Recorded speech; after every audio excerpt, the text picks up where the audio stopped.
Just before we venture into the game, yeah.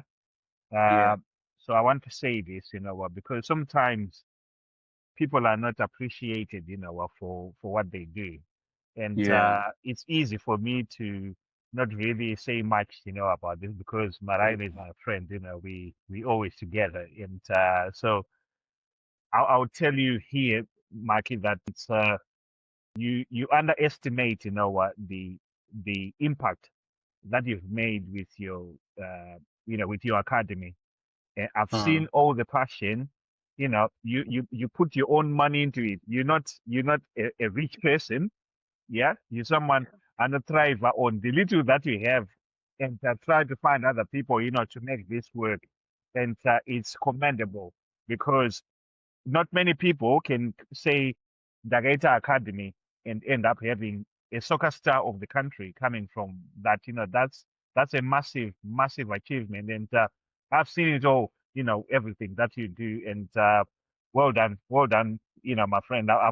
I had to say it, on a platform like this, because not many people, people sometimes choose not to do those things, for one reason or another, but the passion that you've had with this Marino, juniors project thing has been immense. People don't know that you travel to Zimbabwe and spend a lot of money and do all sorts. The one of the events that you did, massive event, yeah, and it this should lead, for people to understand that if we go back to where we were before, where we came from junior football right up to until we played in the Premier League. And without junior football, we don't go anywhere. And that's the reason why our game has suffered.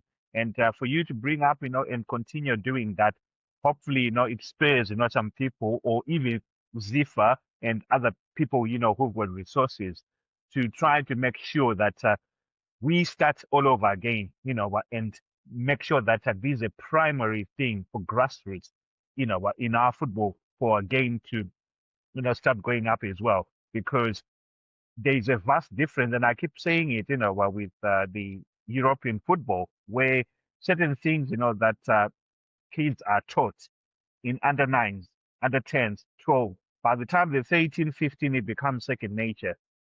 We don't have that now in Zimbabwe because kids are just playing, with no structures or anything. And they get even to the Premier League, and you have players who are playing in the Premier League who don't understand certain basic things that a 15-year-old from Europe would understand.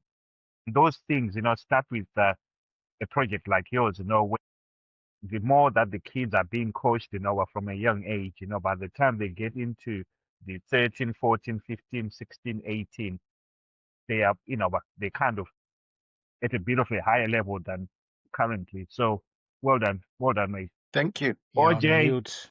mute. You're on mute.